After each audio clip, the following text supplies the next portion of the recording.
Hello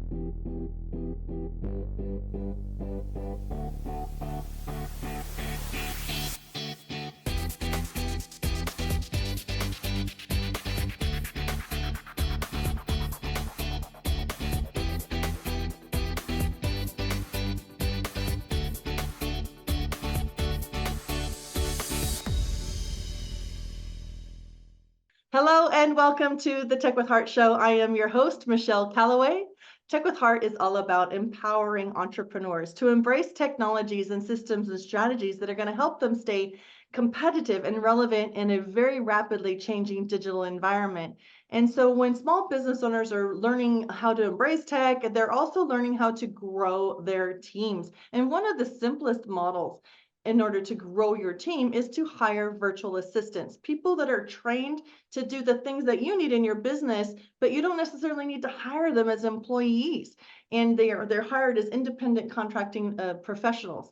Well, with me today, we have a very special guest. Her name is Hannah Dixon, and she is not only a VA herself, she is a freelance coach, meaning that she teaches and empowers others that are interested in becoming a VA themselves on how to do it. She is a recruiter as well. And she's the founder of the Virtual Excellence Academy. So yes, you're going to want to hire a virtual assistant that has excellence in what they do. So that's wonderful that she's named her organization that. It is a world-leading VA training program for over a decade now. So committed to creating a more equitable future through the freedom and accessibility of freelancing, her teaching has readied 30,000 learners in over 170 countries to work with leading entrepreneurs across all types of industries. So with 16 years as a full-time digital nomad, so she gets to travel a lot because she has the freedom to do that. And we're going to talk about that a little bit. Her insights are highly sought after, and she has been on publications like Business Insider, Entrepreneur, and Forbes. Plus, of course, delivering global talks on her area of expertise. She does everything virtually. She can be global. So help me welcome to the Tech with Heart stage, Hannah. Hi, thank you so much for having me. We're thrilled to have you. Thank you so much for being here. I know that you're in another country at the moment. So how cool is that? So let's start this conversation by saying, Hannah, what made you choose to be a virtual assistant? Sure. So my journey started many, many years ago. I was traveling the world. For me, travel has always been like a priority for me. I always wanted to move and see the world and experience different things. So I was doing that via work exchanges. So I was kind of working on farms and bars and restaurants, even with husky dogs for a while in exchange for food and board. But there's only so long you can do that without having any money, right? So I went back to the UK where I grew up, and I decided to get a real job like everyone was telling me to do. And that luckily was intercepted. I met somebody called Valentina Marchinaro, who's a UX strategist, and she worked online. And all I heard was, wait, you work online on your computer from anywhere? Like, tell me everything you know. And she did very generously, and it set me on the path to learning about becoming a virtual assistant. And it kind of just fell into that role. I was just picking up sort of gigs with people. I was doing social media management, inbox management, all these kinds of things. And it wasn't until one of my clients referred to me as her virtual assistant that I even knew that word existed. So I kind of fell into it. And within 6 months, I was earning $5,000 a month. And I was like, oh, this is a really viable business. This is cool. And so I've been able to continue traveling. That was over 10 years ago now, continue traveling with that and move into training VAs myself. So that's kind of my journey. Yeah, so that kind of moves me right into the very next question. So I know a lot of people have chosen to become a VA in their area of expertise. And that's what's beautiful is you get to hone in on what you're really good at, and then you market yourself out there as that I can help you with this. And you can have basically like 10 different employers, right? And you can control your schedule. And so there's all that benefit. But you chose to go and turn around and teach others that same model. That's not so typical. So can you talk to us a little bit about what made you choose to go in that direction? Yes. I didn't plan for it. I had started a community on Facebook at that time. The whole digital nomad thing was still like very much just bubbling under the surface. And I started a Facebook group because at that time there was only like one distinct demographic that was like kind of dominating that space. And I was like, wait, where are the queer people? Where are the people of color? Where are the women? Like, where are we? So I started a Facebook group to kind of like bring that diversity in, with no intention other than sharing my journey, interacting with others, seeing what their journey was.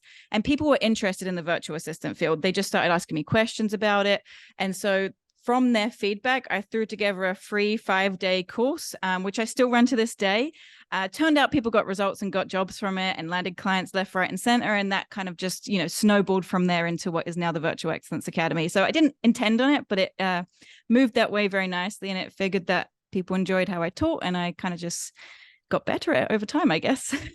There are some people who know their stuff, and then there are those people who know their stuff and can teach it and teach it well. So if you are gifted with that, then thank you for stepping up and empowering others to experience the same levels of freedom that you experience. That's a beautiful thing. That's part of what Tech with Heart's doing with our minority student internship program. We're turning around and helping those who need that help, because we believe so much in the need for having these skill sets, this ability to market yourself and help others market their business too, right? So it's a beautiful thing. Thank you. Thank you for just doing this. This is great. Thank you. Yeah. So one of the some common mistakes that you see virtual assistants making as independent contractors, can we speak about that a little bit? And feel free to take some time on this, because we definitely want to empower them to not make mistakes. Yeah, I think one of the biggest things is not treating it like a business. Ultimately, when you're an independent contractor, you're self-employed, you're running your own business. I think a lot of people still see themselves as an employee in this, and that can lead to them not having the kind of success that maybe they hoped for. So while I don't dissuade people from using platforms like Upwork and that, don't let that be the only place that you're hanging out. So I think you need to take a really proactive approach to being in business, like thinking like a business owner. It means like when you have things that come up that are, not satisfactory, knowing that there's different ways to do things, not giving up, having that entrepreneurial spirit and treating it like the business that it is. I think that's the biggest thing, is just maintaining the employee mindset when you jump into this. That can really hold you back.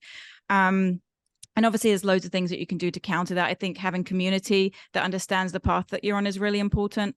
And that's something obviously you're doing with Tech with Heart as well.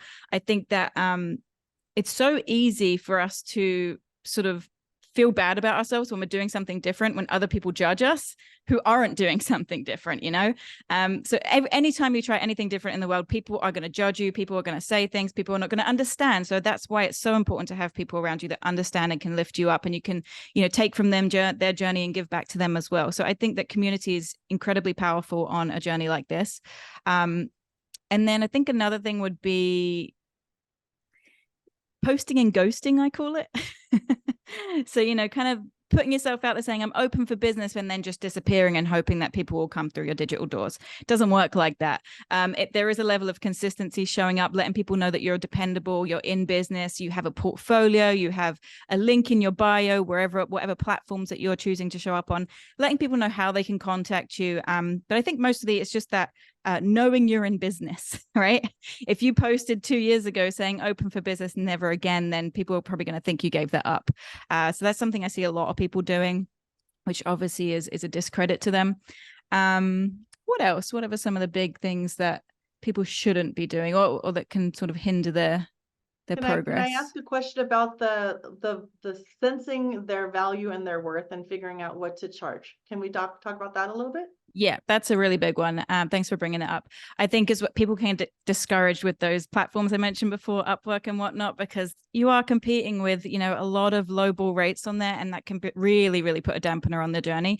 And I think that a lot of people will say yes to a project or a client because they really want to get the project or the client, but maybe it's at a really low rate, and they know it's a really low rate, but maybe they're excited. But then what happens later is you get resentful, and you can't go anywhere with that client anymore, right? You've started the relationship on the foot that you're amenable to their budget, which is maybe not the budget you want to be working in. So it can really, really set you on the wrong path emotionally, but also with the clients you're working with and what people think you're capable of as well. When you say, oh, I'm $5 an hour, people don't value that very highly, right? So when it comes to valuing yourself, it's recognizing that whatever you put the value as is what the client will expect the value to be, right? If they think they're getting a $5 job, they're not expecting much from you, right? And you're not going to feel like you want to give them much of your time or energy either. And then you'll become resentful towards them, which ultimately is because you didn't charge right, or you said yes to something. So I think the power of saying no is essential. Knowing when it's just an absolute no for you, and being okay knowing that there will be somebody else, there will be another organization, another client.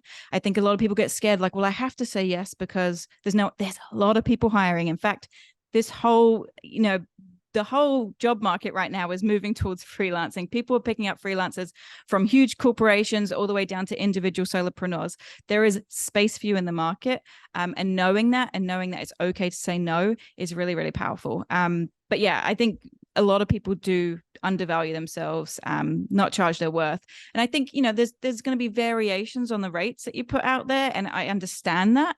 However, in my view, I would never charge under $15 an hour. Virtual assistant work is skilled work.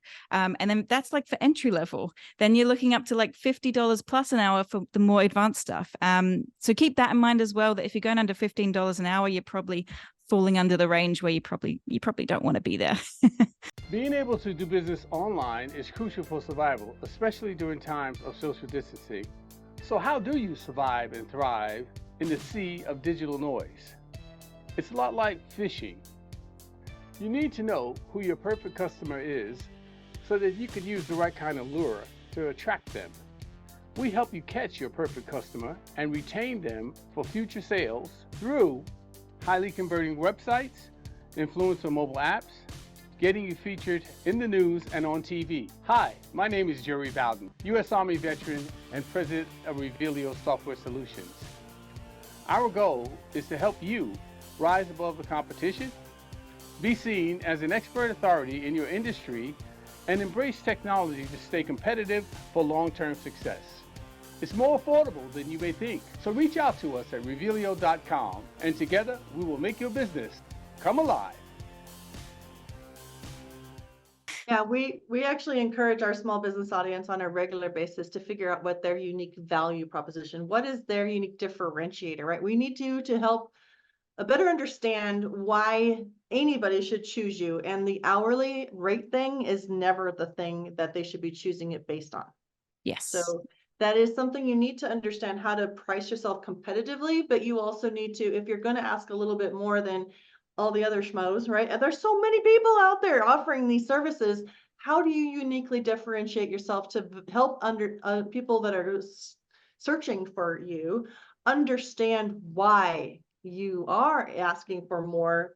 And you need to validate that in your portfolio. You need to validate that in your reviews, right? These are things to be thinking about, not just as a gig worker, but as a business owner, because yes, I mean, you also need to know goals. Can you talk a little bit about how important it is for you to know what your goals are as a virtual assistant for your life or your career path?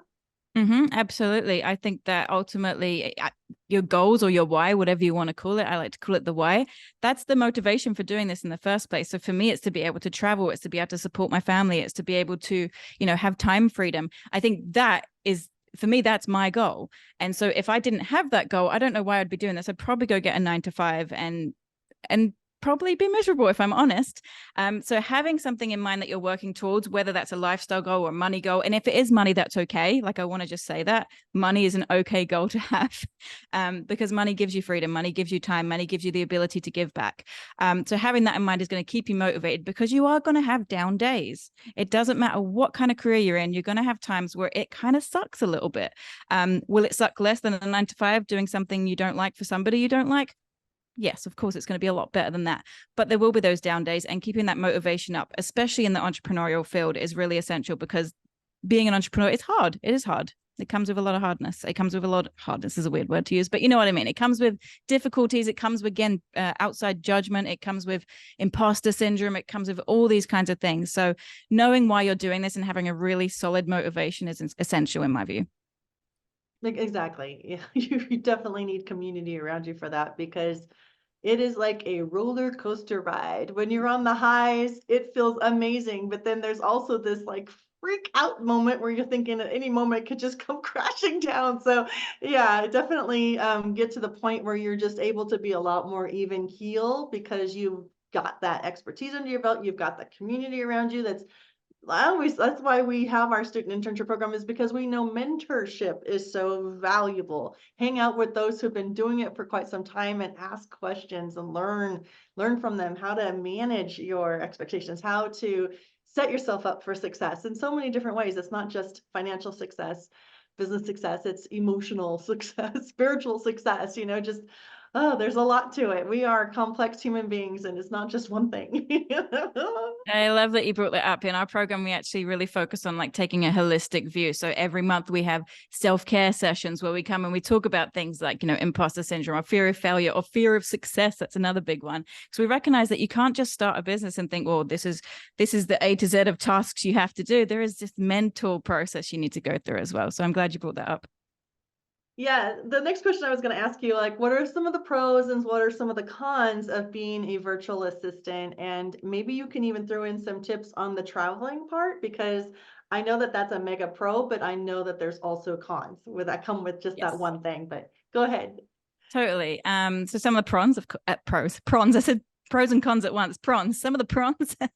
Some of the pros are, of course, the travel and that kind of like being able to be anywhere. So a lot of remote jobs will be remote, but restricted to the Americas or restricted to European countries or restricted by time zones. Not all of them, but a lot of them. So when you're a virtual assistant or a freelancer of any sort, you can go anywhere. You can work from anywhere. You have that autonomy, that freedom, which is a huge pro. But then there can be the con that, for me personally, I've been traveling for 16 years now. And since the pandemic, really, I've slowed right down and realized that was better for me. My business grew a lot more. I've become a much more stable person, I feel.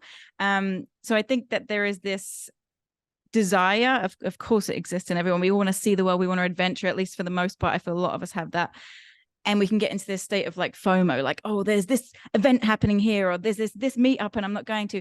And obviously that can be a sacrifice to the quality of your work or how you feel about yourself, that kind of thing as well. So I think slowing down and spending longer periods of time in places is really essential for anybody working on anything, really, if you're taking it seriously. And I also just think that in order to enjoy the places you're in, that makes more sense as well. To actually, integrate with the local community more, see how you can give back to those communities, because there's also this, real thing around digital nomads and how they are influencing gentrification around the world, that kind of thing. So I think being very intentional about the time you spend, where you spend it, and how you spend your time and where you spend your money, and spending a little bit longer can sometimes give you that opportunity to give back to those communities as well. So that's a pro and a con. For me, it's a really big pro because you have the opportunity to do so many things, meet so many people, get involved in so many initiatives. Another pro, I think, is being able to work in your pajamas. That's a big one for me. Which I guess is just being able to work from anywhere, working from home. I don't like working in co-working spaces, for example. A lot of people love that. But for me, I work from home. So most of the time I'm in my pajamas. I think it's the flexibility of schedule is a really big one. As someone who is neurodivergent, I feel like this probably applies for a lot of people, but especially so for people who are neurodivergent. There's this element of like, I'm not going to be switched on every single day. There are going to be days where I literally don't feel like I can think, like cloudy brain. Was it brain fog? That's the word. And then I have periods of time throughout the day where I'm like, I could solve world hunger between this time and that time, but the rest of the day, forget it. Whereas if I had a traditional job, that wouldn't be, they wouldn't be that accommodation for me. So having those accommodations for my sort of mental and emotional and energy spikes is really essential for me. And I think that's a huge pro that is underrated often. Cons, I would say, is probably dealing with the misconceptions around the career, around what it costs to hire a VA, having to deal with those low ballers sometimes and stand your ground. That can be tiring, especially if that's the first people you come across when you're trying to land clients. Probably managing taxes and finances. I'm not a numbers person. I know a lot of people aren't. That can be an annoyance. But I also feel on the flip side of that, it's really empowering to know that stuff and something you can take with you for your entire life. And wealth management, all that kind of stuff is a really powerful skill to have, but it's still annoying to do. Vacation time is probably another one. We don't get paid time off as a freelancer. However, you can, there are ways that you can save for that and you can plan for that. And in comparison to the US, I think the average is 11 paid days off per year. as a virtual assistant, you can take a lot more and you have that freedom baked into the career full stop. So it's a, both sides of the equation could be looked at as a pro or con, but I think the con is just not having that paid time off. So being able to plan for that and actually take that downtime, because I think when we work for ourselves, I know myself included, I've spent 18 hours at my machine sometimes, which is, not a good thing to do. And I've obviously learned to not do that anymore, but being able to actually switch off when you have that vacation time. We get this real attachment to our businesses. Our businesses are our babies, but it can sometimes be at the detriment to our mental health. So striking a balance can be tricky. I'd say those are some of the biggest ones. Any glaring ones that you can think of? Yeah, I was going to ask about maintaining enough clientele to be able to manage and have consistent flow of monies. Like, what can any tips you can provide on how to, just like having a foresight when you can sense that maybe you might lose it, because it's so unfortunate. A lot of AI is getting people to let go of some of their VAs, and it could have been a blind side for that VA. But how do you address those risks, and how do you manage that consistency? Yeah. So number one, I would go back to what I said earlier, which is ensuring that you have a presence online. If you're going to work online, you need to be online to a degree, so that people can still contact you in the event that, they want to work with you. So you have this sort of, I would recommend having a waiting list for people to work with you as well. So ideally you want to take people off of hourly models. You want to get them into retainer models.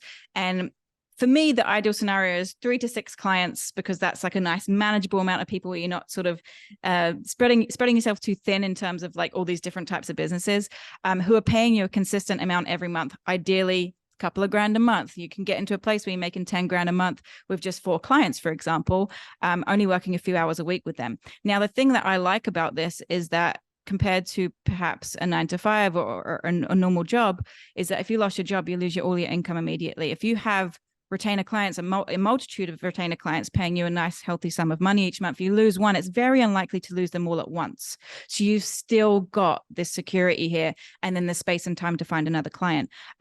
What I will say is, though, that finding clients isn't a one and done thing. So like I said before, the showing up is important, the networking is important, but finding a way to do that that's sustainable to you is also really important. So you don't need to be on every single platform all the time, every single day, but make a plan for yourself to show up where you've had the most impact. You'll realize that in time, like, oh, I'm getting most of my clients from LinkedIn, or I'm getting them most from Instagram or TikTok, if that's your thing. Put all your efforts into that. And do it in a way that's sustainable, batch your content, and then spend time making meaningful connections with people. It's not just, again, posting and ghosting. Make sure that you're connecting with the people that are interacting with your content. Make sure you're reaching out to them. Checking in with old clients is another way you can do that, to see if they ever want something new. You can also offer packages, short-term packages. So let's say you've got these retainer clients and you do graphic design. Let's say you're a graphic designer, a web designer. You're the design person on a bunch of people's teams. And then a couple of your clients drop for whatever reason, you could offer packages. You could offer one-time website setups. You can offer, I saw someone do this, so I'm going to give this example. I think this is a really cool example, and it goes to show how simple it can be. You know how Facebook groups have daily themes sometimes, like Monday this or Monday motivation or whatever, right? She offered packages of graphics, Monday to Friday graphics for Facebook group owners, and they were flying off the shelves. So there's just lots of little things that you can do to package your knowledge into templates that are really easy for you to just quickly get out there. You could offer consulting, you could do affiliate marketing. There's so many things in addition to being a virtual assistant that really complement your skills. But I think, again, it's that having those multitude of retainer clients is going to put you in a position, which obviously is not going to come immediately. That's going to come with time, but it does mean moving those hourly clients quickly into those retainers. It's about identifying how much you want to get paid on a regular basis and what the benefit is for them. The benefit for them is knowing exactly how much they're going to be paying every single month. They know exactly what you're going to be doing for them. They know that if they have a quieter month or a more busy month, that you're still there for that, right? So there's a lot of benefit for them in that as well. And just getting that across and getting them into those retainers sooner than later so that you have that security for yourself. Yeah, this has been so valuable, because I think that some of our small business audience that aren't interested in becoming a VA themselves, the same practices apply because they need clients in order to be in business. A lot of them are service providers. And so, yes, this is very, very valuable. Hannah, we're going to move into, how do people reach out to you whether they're interested in joining your academy to learn how to be a VA, or how to maybe touch base with you to see who you have that's available to be hired as a VA for their business. Can you speak to where they can go to connect with you? Yes, thank you. You can go to Digital Nomad Kit, that's KIT, digitalnomadkit.com. And everything's on there. So we've actually got a free training, happens every 2 to 4 months, depends. We have one coming up on the 29th of January, and that is a really good intro. It's completely free. So an hour a day for 5 days, you'll figure out if this is something you want to do. It'll also help you figure out what existing skills you have, how much you might want to charge. We go into some of the mindset stuff. It's a very impactful program. Whether you decide to take the program after that or not is completely up to you. You'll get a lot of benefit just from showing up to this. Then if you're looking to hire, digitalnomadkit.com/hire. But again, if you just go to the site, both those things are in the top of the header. You'll see them both.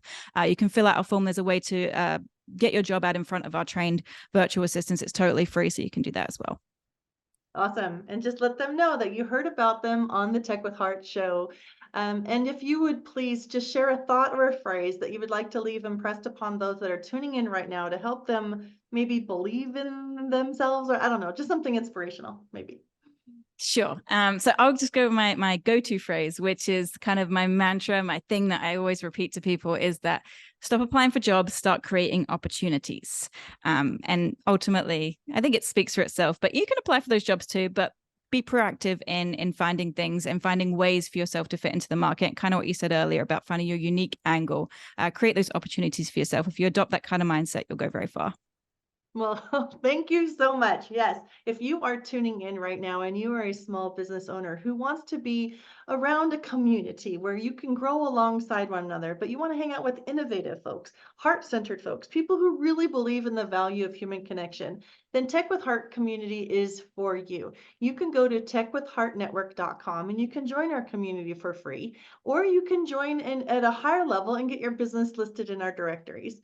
We are here to support one another, guide you towards who would be a great person to work with. So that is a benefit. And if you are a thought leader and you have a valuable insight around your particular area of expertise or your industry that you know small business owners need in order to stay competitive and relevant in today's digital era, please go to techwithheartnetwork.com and apply to speak on the Tech with Heart show. We're here to bring value and insights and knowledge to those small business owners, because small business owners are the cornerstone of America, and we want to support you.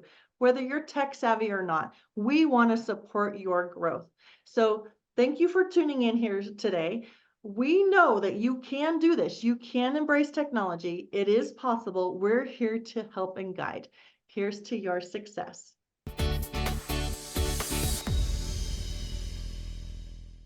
Your story needs to be seen and heard, and your brand needs to be revealed. Revealio elevates purpose-driven businesses into the spotlight through video storytelling, augmented reality video marketing, and professional website design. Get discovered online or in the news. Be featured in national magazines or host your own TV, podcast, or live radio show. Together, we make your brand come alive. All it takes is Revealio. Visit Revealio.com to get started today. Minority and service disabled veteran owned.